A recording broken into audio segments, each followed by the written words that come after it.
Welcome to the We Rock DM podcast, your source for all things digital marketing. Join hosts Daniel Bissett and Trisha Olberg as they explore the latest trends and share their expertise on how to succeed in the digital age.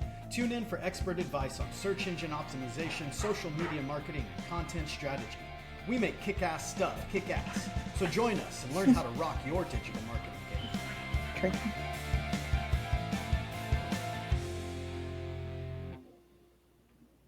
Welcome to another exciting episode of the We Rock DM Amplified podcast, where we delve into the dynamic world of digital marketing and amplify the voices of trailblazers making waves in the industry. Today, we have the pleasure of welcoming Kevin Rayhons, the visionary behind Element Kombucha, a brand that's not only transforming the beverage market, but also championing the benefits of kombucha for a healthier lifestyle.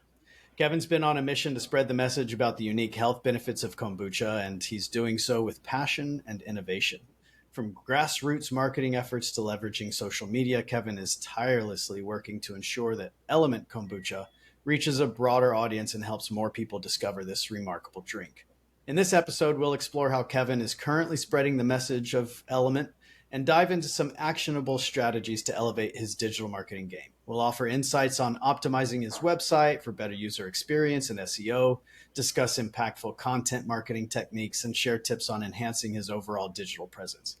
Whether you're a digital marketing enthusiast or a kombucha aficionado, this conversation promises to be both enlightening and inspiring. So grab your favorite drink, Element Kombucha, recommended. Sit back and join us as we uncover the story behind Element and explore new ways to amplify its reach with Kevin Rayhons. Kevin, welcome to the show. How are you? I'm good. Thank you, Daniel and Trisha, for having me. I've been doing kombucha commercially for about 10 years, but I was homebrewing it for a number of years before that, probably a good 5 or 6 years previous. I didn't really keep track of when I started, but been doing it for a real long time, and I've noticed the health benefits that I get, and I love being able to share that with my audience. Very cool. From your website, you have a business partner, and your business partner is not from the States. Is that right? Yeah. Timofey Trofimenkov.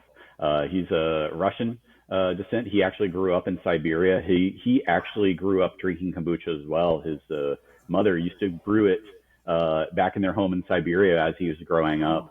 So he moved to the States to get an education, to go to college.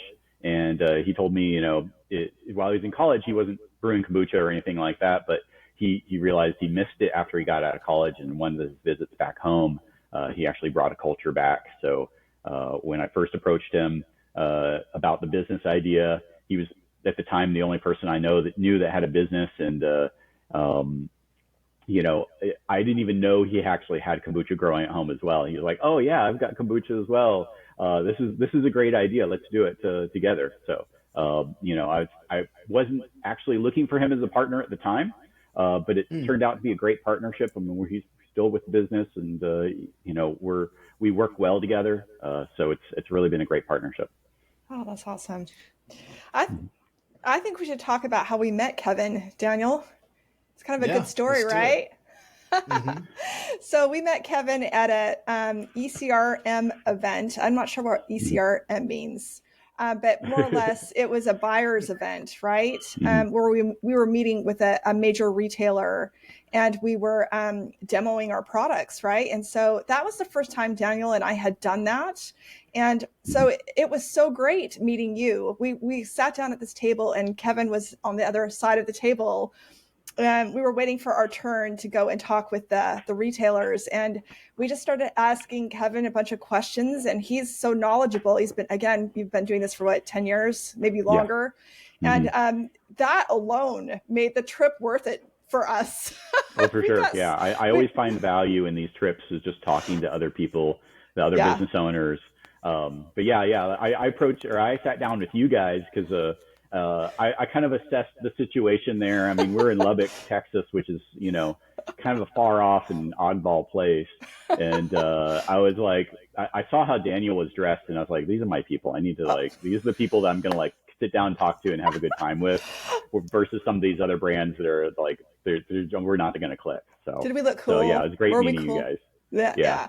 It's funny, Daniel, you've been getting a lot of comments about the way you dress lately. Somebody else said that they thought Daniel was an artist because he's like a cool dresser the other day. Right. Yeah.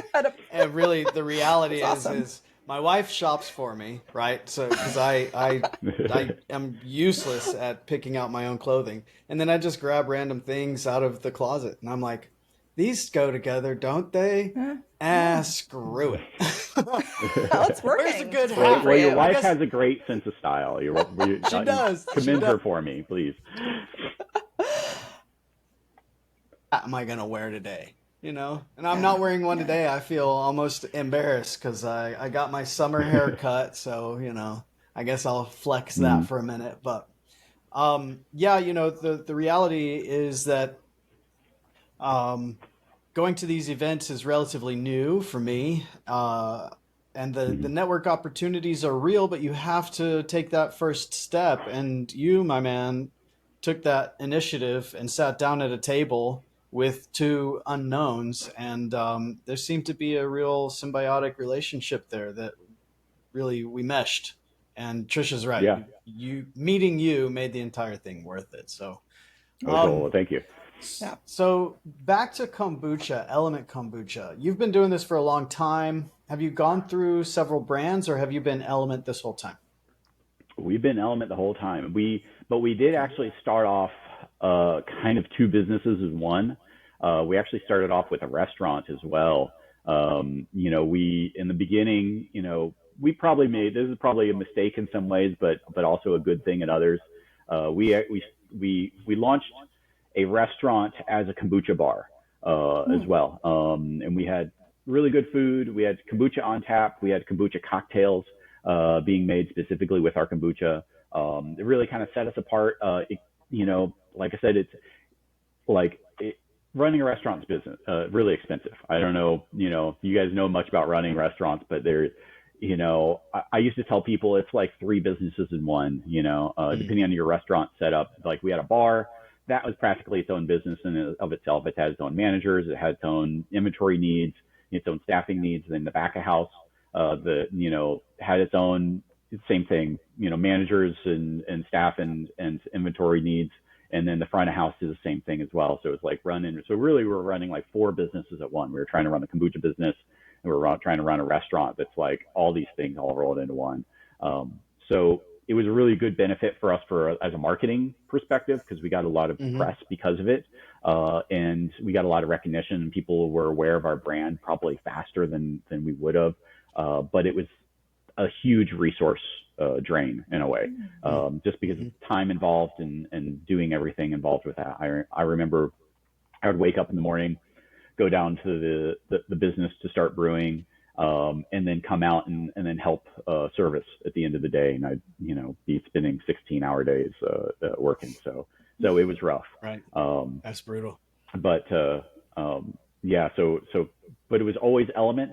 It was really kind of the idea from the beginning. We actually came up with the name Element before we even came up with the name for the restaurant. So we actually struggled a lot for the name of the restaurant. But, you know, at the time we were like, well, we need a commercial kitchen to brew kombucha to be able to sell it, right? We need some you know, commercial facility. We didn't realize we could just kind of rent out, you know, a warehouse and build it out for, you know, for like food production. And really we didn't have to deal with a lot of the kind of things you need to do for like a restaurant. But, you know, at the time it kind of made sense for us. And like I said, it had its benefits and it had its drawbacks too. I want to talk more about your branding for a second, since you're talking about your name and your branding. Your branding is really good. There's the can right there. Thank you. For the people who are watching on YouTube. So was this your first branding, or did you go through some cycles over the past 10 years? The brand itself, you know, you see like the logo, the type and the logo have not changed since the beginning. The design on the cans, or actually back then it was bottles, has changed. I wish I had a copy or like a sticker from the original label, but the original label is actually very plain. It had the the same logo you see on the cans now. So we've got like two versions. We've got like the stacked version here, and then we've got the horizontal version here. So it was a stacked version, and it was pretty much just a white top and then a colored bottom to differentiate flavors, and then like a ghosted. Actually, I'm going to show you one of the business cards. This was essentially the label. It had a kind of a ghosted tea leaf. Is what that is. It's a tea leaf, and essentially it was just Element Kombucha on the top, and then the flavor on the bottom, and then some information around the side, barcodes, all that kind of stuff. So really, it's only gone through one iteration at this point. We have actually a really good designer that we work with. It's a lady named Monica. She lived all the way out in California, but she knew my business partner. He was like, oh yeah, I know this lady that does some really good work. And so she's pretty much been with us since the beginning. And she's really, we went through in the beginning, like a Pinterest, like project or like brainstorming board or something, an idea board. We just put a bunch of images that we're like, okay, these are the kind of things we were thinking of. And then she kind of took that and ran with it and Very came cool. up with what we've got. Yeah. Yeah. Packaging design is really difficult. and it's very important too. Very important. When you're on the shelf at a grocery store, that's all the customer has to go on. Absolutely. So anything you can do to draw their eye in and compel them to pick up your product and hopefully purchase it really goes a long way. Yeah. On that same note, there was a fellow here that had a business that I've heard that they've closed, but it was an overnight oats business, and he had a really interesting antidote. He was in the refrigerated section, and he actually for our product we couldn't do this, but for his he could. It was just like a little plastic cup, and it had a paper sleeve over it. So he actually did something I thought was really smart. He went to different stores, put different designs of sleeves over his product on the shelf, and then he could watch those stores and see what sold. And he was like, some of the stores we saw no sales, and then other stores we saw like a bunch of sales, just depending on what that design is. And so, I thought that was a really smart way, when you're still kind of small and really just have a smaller footprint, you can really kind of do that market research without having to do market research. You can go there and like actually physically like change them. But I thought that was a really, really smart idea. That's brilliant. And the best kind, really. Sometimes when you're testing brand, or a lot of things actually, it can be hard to get true responses, right? You don't want to lead people with the wrong questions. You don't really, just watching the way people who don't know anything about your brand are interacting with the brand speaks volumes, right? So that is, that's a really good idea. Yeah. Very cool. Yeah. And we were really fortunate in the early days. We also did a farmer's market, and you get you get a lot of really direct response from the customer that way. We would talk to them. We would get like immediate feedback. We would actually take like experimental flavors out there sometimes and be like, hey, what do you think of this? We're thinking about launching this, and some of the people would be strangers to the brand, and other people would be people that were like regulars to us. And, so it was really always kind of neat to be able to get that direct feedback. Yeah. Unfortunately, we don't do the farmer's market anymore, but we did find that really valuable at the time. Yeah. Very cool. Daniel. So you've been established. In fact, I teach digital marketing for UT, as I think we told you, and one of my students is in San Antonio, and I mentioned Element Kombucha, and she goes, "Do they have a store?" I think I've driven by it. So, people know about you. Right. But that is something that came up in our conversation when we first met, was you're actually trying to drive people to your storefront to be able to drive down prices, really, so that, someone who wants to buy your product does not have to pay for shipping. Right. Yeah. Yeah. I mean, we don't really, it's hard to call it a storefront. It's really just a warehouse that we're our production facility. And one thing I wanted to do is try to encourage people to purchase online, and save on shipping and just come pick up direct from us, because, we offer that as an option. It really only works for the people here in San Antonio, or people, possibly coming in from out of town. We actually get questions every now and then if we give tours and stuff like that. Unfortunately, we don't really do that. But or even like tastings or something like that. And when we had the restaurant, that was our tasting room. Right. But since then, it's just it's not really feasible for us to set up, especially like post COVID. Having a lot of traffic in there. At the time, we kind of locked down the warehouse, so that was kind of in a way nice for us to be able to do and to keep our employees safe. But yeah, sometimes I wish we did have a little tap room in house, but right now it's not in the books. So is your marketing strategy less about individual sales and now more about getting into more stores? For marketing, I think it's more about individual sales. We're really, marketing to a big retailer is really tricky. And so our concept is we market to the individual buyer, like the consumer that's shopper in these stores. And then once the retailers, the person that's making the buying decision for that retailer to bring that on the shelf, if they see that we're doing that promotion, that's going to encourage them to want to put us on the shelf because they know we're going to encourage their customers to come in and purchase from them as well. So a lot of what we do is we're like, hey, we're down, there's a new place that opened up here in San Antonio at the Pearl called Pullman Market. We posted, hey, we're down here at Pullman Market. We actually did demos in store as well a couple weeks ago. Those are the kind of marketing that we really feel is very valuable, especially as a food product, beverage brand, allowing people to taste the product really makes a huge difference, and especially it's kind of a polarizing it's like products such as kombucha because there's a lot of variation in the industry and a lot of people aren't aware of that. They've just tasted one, they had a bad experience and they don't want to try it again. So sometimes it's like, well, try ours, see what you think. And I have to say we've been really fortunate to be able to convert people into our brand, be like, oh yeah, I can actually drink this. The other kombucha I had, I couldn't stand more than a few sips. This I could actually see myself drinking, an entire serving. So in one sitting, I think I went through 3 different entire bottles / cans. Right. Of your product, I got you guys kombucha drunk. You did. Totally. You did. It was good. Yeah, it was fantastic. I did notice I love doing that though. Yeah, it was awesome. Yeah, you're right. Tasting it is really important. I did notice when we had applied to, participate in that event, that buyer's event, they specifically asked, I think it was the only question they sent out prior to the meeting, how do you plan on supporting the advertising of your product? That is super important to the stores. That's the important thing to them is they can bring anything on the shelf, but is it going to move? At the end of the day, they have costs associated with every inch of shelf space.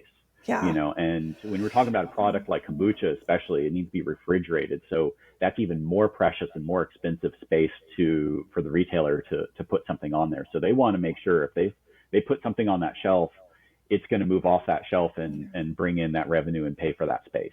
That makes sense. So they really want to make sure that you're supporting. And that's what I'm saying. It's we encourage the person making the purchasing decision in the household that's doing the shopping to go to those locations and purchase that product, and that's, to me, that's how I see I'm encouraging those retailers to pick us up because we're encouraging their customers to pick us up. So it's kind of indirect, but that's kind of how it works. At the wasn't really a convention, ECRM thing that we did. You mentioned that you're yes, it's a showcase. Yes.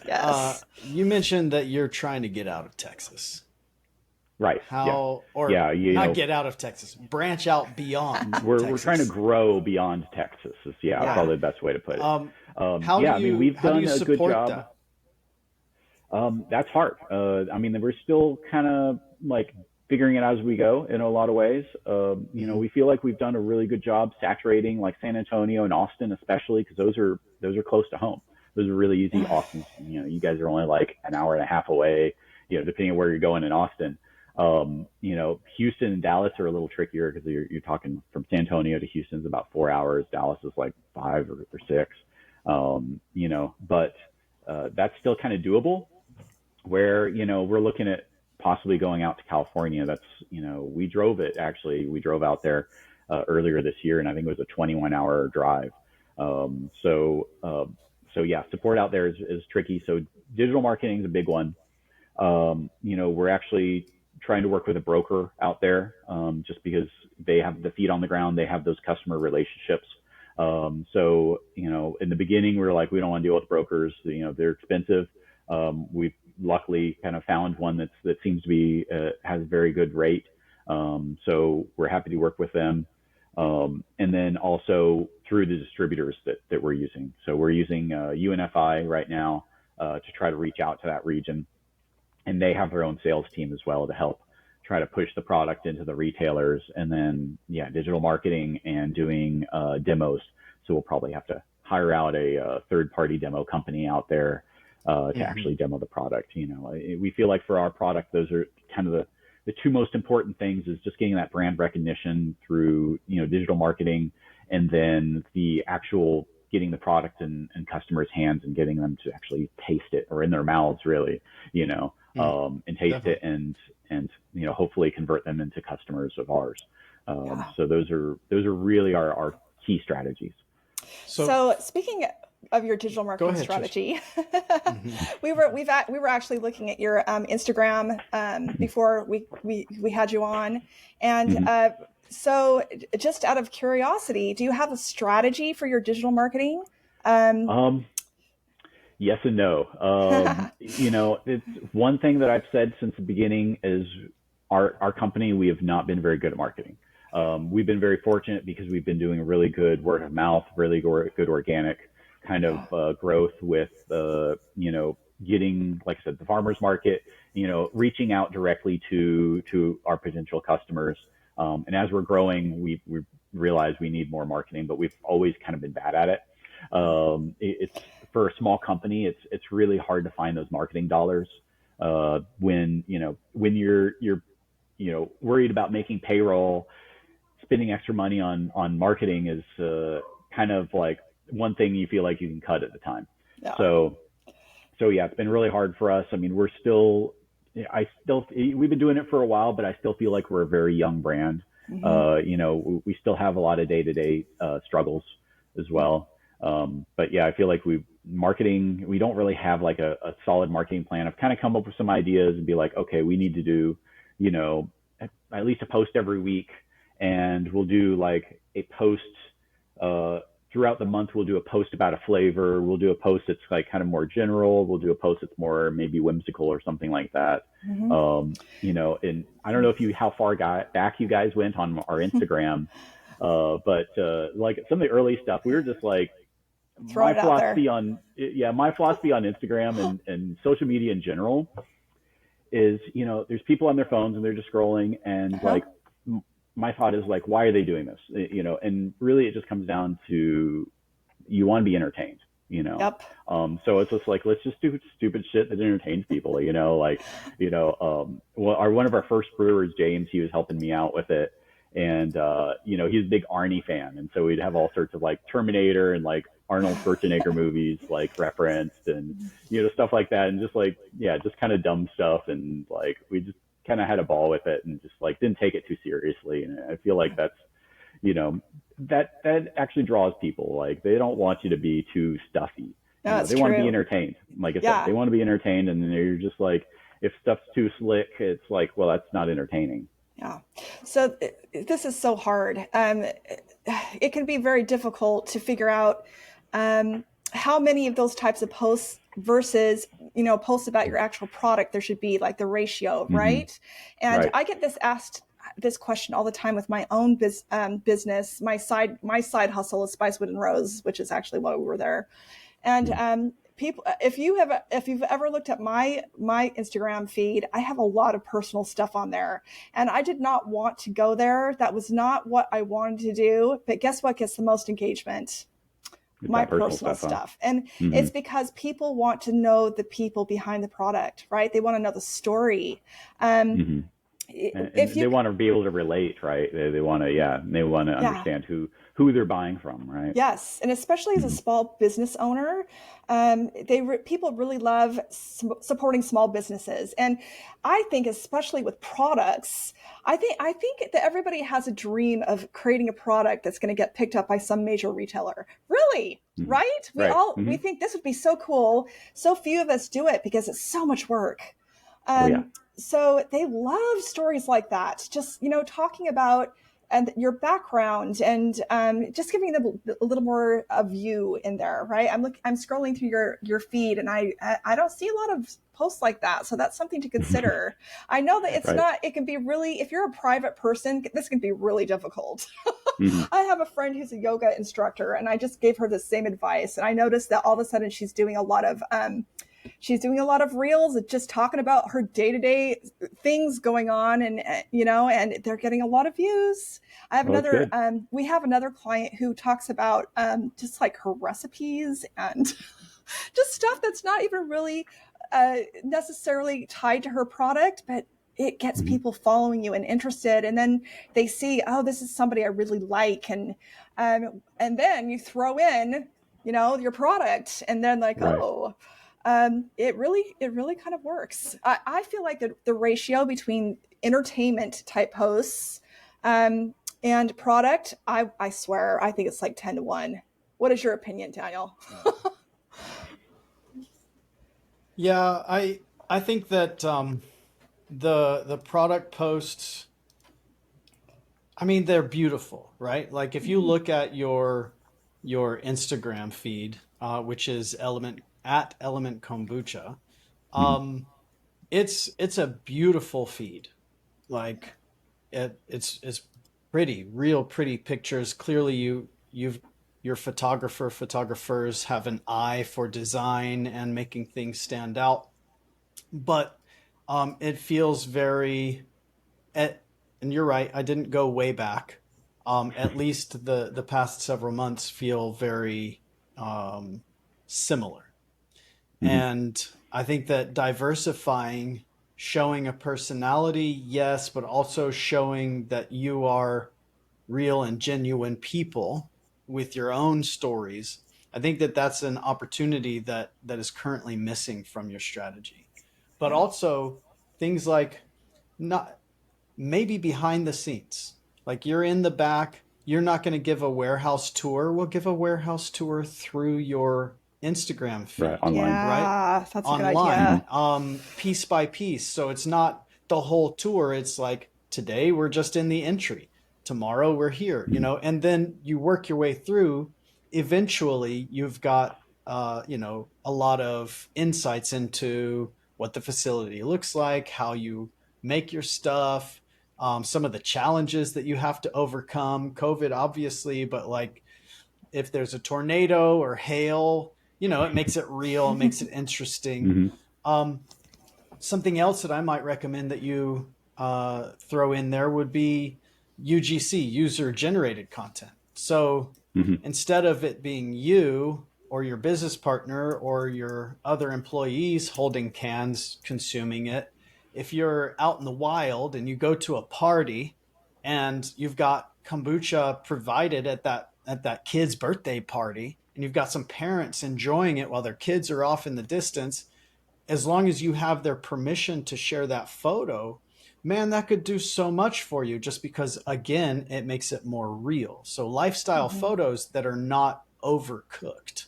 they just kind of Yeah. Mm-hmm. happen. If you're at that Yes. market, I forget the name of the market that you mentioned, the Pullman market, Pullman.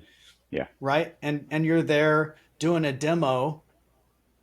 If there's a way to capture genuine reactions and share those 3-second moments, that's going to do so much for you. Now, a lot of people can think, yeah, they staged it, but in your heart of hearts that you didn't stage it. This was genuine. Right. My reaction was genuine.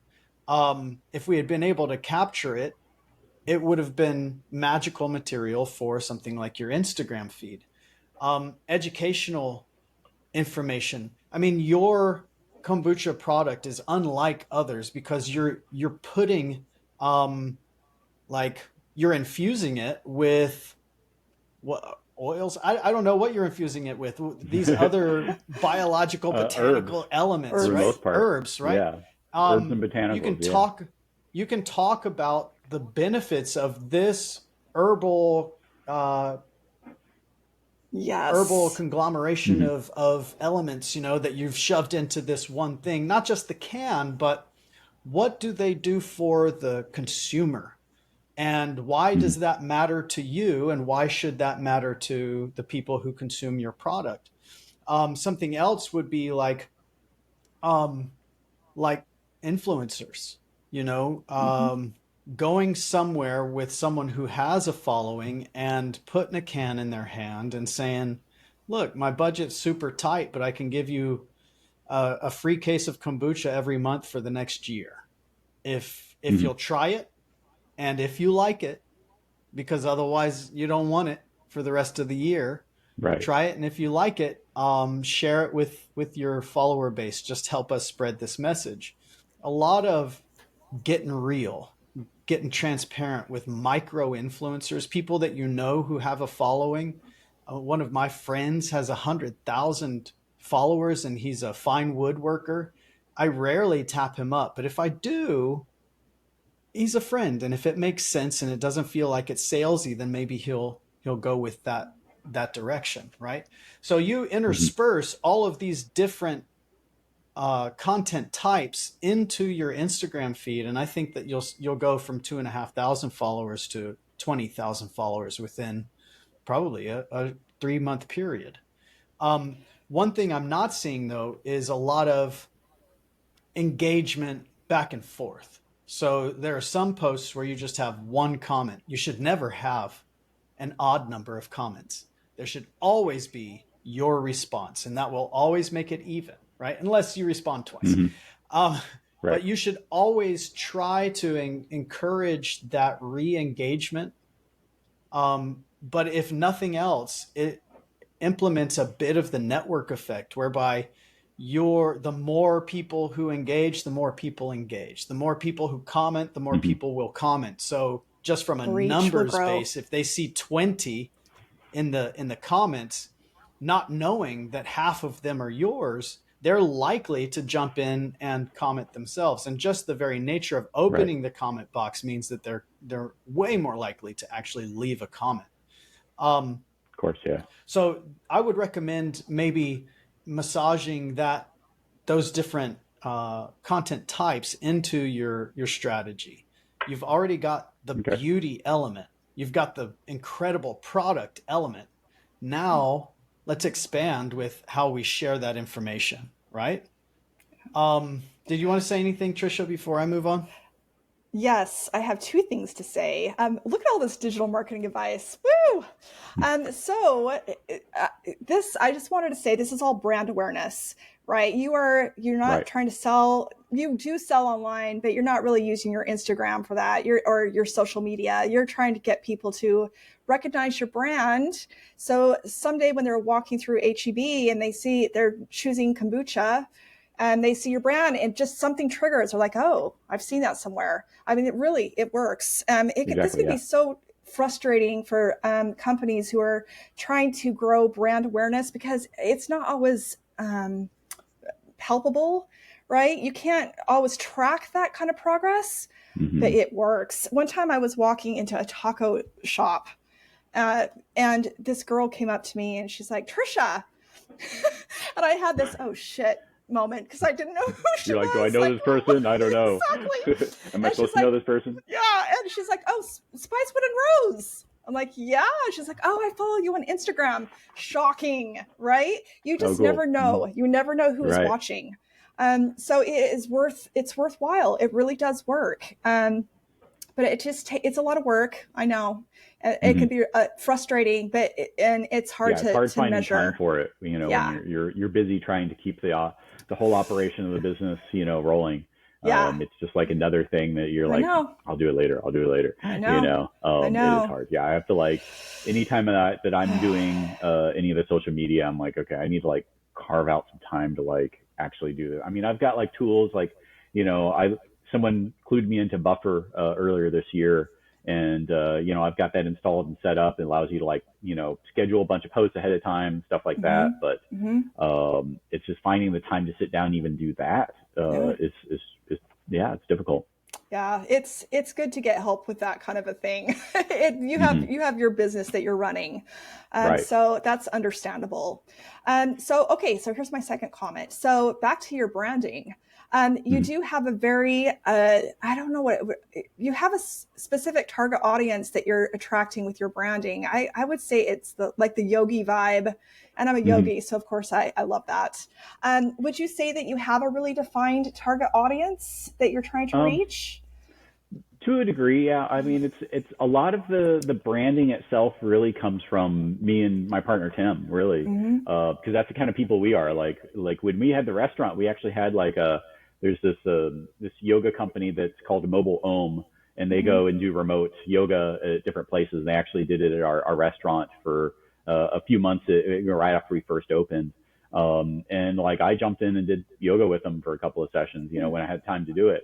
We're a little kind of new agey ourselves, my partner Tim's really been doing a lot of the new flavors that are really with the adaptogenic herbs and the more beneficial herbs that we use in the kombuchas. And so he's really, really like into that and the healing benefits and the good things that you get from actual herbs and plants, and I believe in that too. I'm just not as knowledgeable as he is, but so a lot of the branding, like I said, comes from us as ourselves, really, to be more genuine as a brand. But it's really, we're going to attract the like-minded people, right? And we're fortunate because that is also the market for kombucha. It's like the yogis and that kind of thing, the little more like new agey and more interested in holistic health. That's also our audience. I mean, I think it's great. As we're part of our own audience. I mean, I'm drinking my own Kool-Aid here, and because I love it. I wouldn't do it if I didn't. There's a few flavors of mine I actually don't gel with as well. Like our oolong, it's like one of our best sellers, but to me, it's a little on the sweet side, so I don't drink that one. But everything else, I drink a lot of. Yeah. Well, that's just something to consider. Back to Daniel's idea of maybe influencers. Just think about the kind of influencer who might reflect that, right? Just like you said, I can see some like famous yogi drinking or doing something with it, or even just, your creative, maybe something to do with yoga or anyway. Because that's definitely the impression I get by your branding, which is cool. I feel like you have a segment there that you could really, focus on. That's really great. So I'd like to pivot real quick to the website, and I guess the screen I'm sharing isn't going to show you the metrics here, but your website, elementkombucha.com, it's not got bells and whistles, and I don't think that that's what you're going for, and I think that that's totally acceptable. In your space, I don't think it needs a lot of bells and whistles. However, I mentioned briefly when we first met that I felt like this first image on the hero was a miss, right? Because it doesn't, while it represents the ingredients that go into your product, it doesn't represent your product itself. And I think from a first-time visitor perspective, whether I'm a potential individual consumer or I'm a store owner considering bringing on your product, I'm not going to get the right messaging straight out of the gate. So I would highly recommend that you review and reconsider the purpose that your website is hoping to serve and the audience that it's hoping to serve. And I just named, I believe, 2 separate audience segments that should be considered moving forward. I think both the end user and the store owner should be considered. So I see that you have a wholesale link up at the top, but is that, depending on who I am, is that the word I'm looking for? And quite possibly it is, right? You just want to be very strategic with the content that's actually on the page.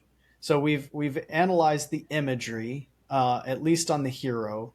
And I would recommend that it be a can or 3 cans. Mm-hmm. You know, if you look at your Instagram feed, you've got some really great shots. So choose any one of them, and you've already got the image to swap it out with, for starters. But also the value proposition. Element Kombucha, San Antonio's premier raw organic kombucha brewery. It's a mouthful, right? Right. Yeah. So I would try to streamline that into 2 words, 3 words max, that speaks to Tagline. either, well, a tagline's more like just do it.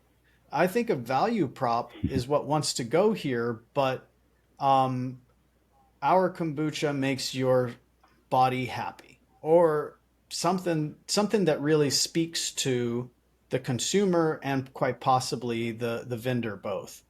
Um, Mm-hmm. Now, from a performance perspective, Shopify, which this is built on the Shopify platform, Shopify has Right. pretty good SEO, pretty standard but good best practice. There's some accessibility issues, and one of them is the white text on a light background, right? That we're Mm-hmm. looking at. That makes it inaccessible for someone who has visual impairment but isn't using a screen reader, for example. Um, but the worst thing about Shopify websites, in my opinion, is how slow they can be to load. So their performance scores. Your performance score isn't terrible. It's an 85. Should it be better? Yes, if it can be, right? And is it worth the time investment to make it faster? Yes, if it doesn't take much time.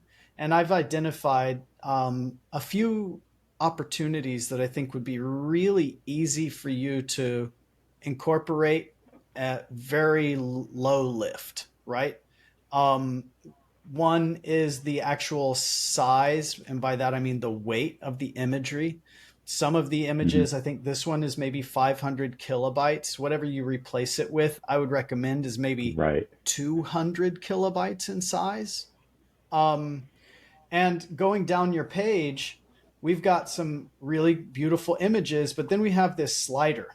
This slider isn't really adding any value to me as an end user. I have to navigate it. Maybe it's on autoplay when I first load, but Mm-hmm. Yeah, it should be on autoplay.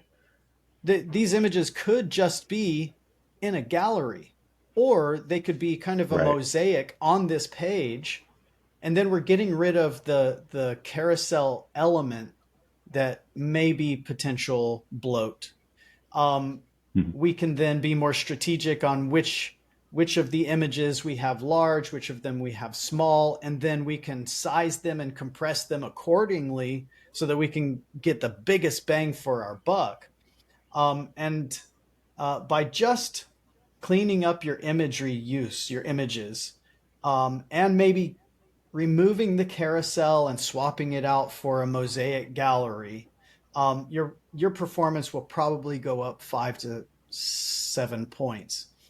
Then there's also some kind of video that should be here, and Hmm. it's not here.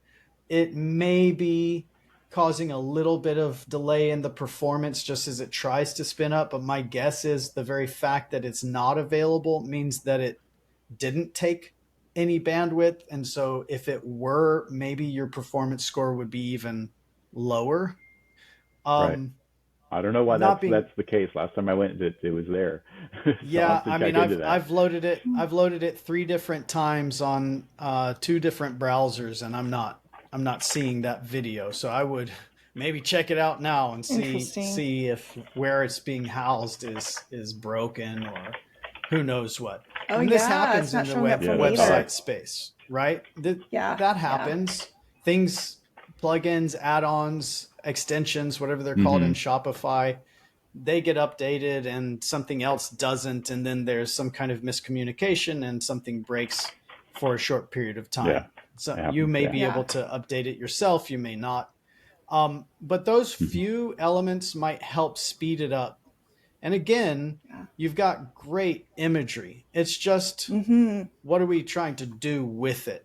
If we can get some of those influencers, micro influencers, to speak to the product, then maybe we could have like I know you have some testimonies here, but maybe we could have something a little bit more built out on a separate page, like people who drink us, right? Our customers, and build that out with some good content that is multi-purposed on your Instagram feeds or your social feeds. But these are just some small ideas that are actionable today that will have a clear impact on your website moving forward. There's an image I see in your gallery that I really like for a hero. It's the one of your Summer Vibes CBD flavor, and it looks like there's a girl kind of close in holding it. That is a nice photo. I think that would be really cool up top. Yeah, and back to what Daniel was saying about having just a really catchy short value statement at the beginning. So I'm guilty of writing taglines and that are too long. And Daniel will also always say, why don't you just have it say this? This just happened on a new website service we just launched. I was trying to, explain what we were, and it was like, I don't know, a couple sentences or a longer sentence. And Daniel's like, just say your website your way. I'm like, oh yeah, that works. So that it's really true. That's the first thing they're going to see when they look at your website is that hero space, right? So just grab them. Just have a really engaging photo that shows your product and just say what it is. And, say what it is. Sometimes that's all the time they're going to spend on your website. That may be all they see. So this is just brand awareness, right? What's going to grab them? What's going to grab their attention? I liked how, Trisha, you were saying, put a person in the photo. I think that as humans, our babies have taught us that babies like to look at other humans. There's something about it. Yeah. So I would have a person or some people, and you've got plenty of these on your Instagram feed, consuming the beverage and let that resonate, especially if they fit the vibe that is, your target audience, right? So I would be very strategic in which person I had or people I had up there. But those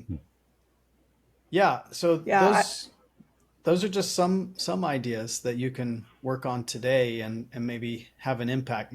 Fixing your website isn't going to have a huge impact, but moving forward, making it easier and quicker to load makes the user experience better, and the likelihood that somebody will stay on your site for longer and read the things that we really want them to read and watch the things that we really want them to watch. And that does eventually end up improving the bottom line. Yeah. Right. For sure. Yep. All these little things really add up. They really do. Yeah. I don't know if I mentioned this to you guys when we met, but when I was looking at some other websites to kind of get an idea of what we could do, to improve ours. And for our brand, I went to what's the name of the brand? Now I'm blanking on it.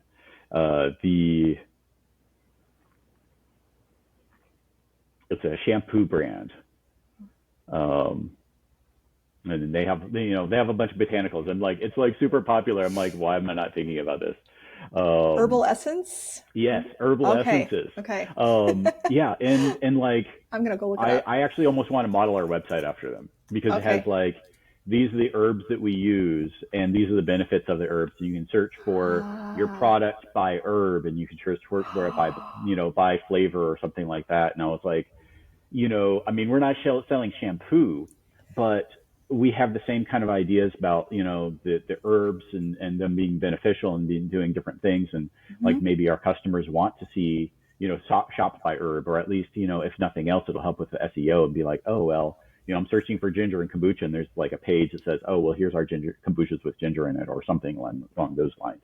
That is a really good idea. Yeah. Yeah. And of course it's like, my thought is work smarter, not harder. It's like someone's already done all the hard work. Herbal essences.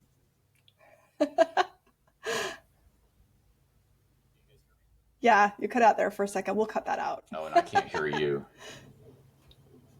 Hold on just a second. Okay. Sorry about that. That's all right.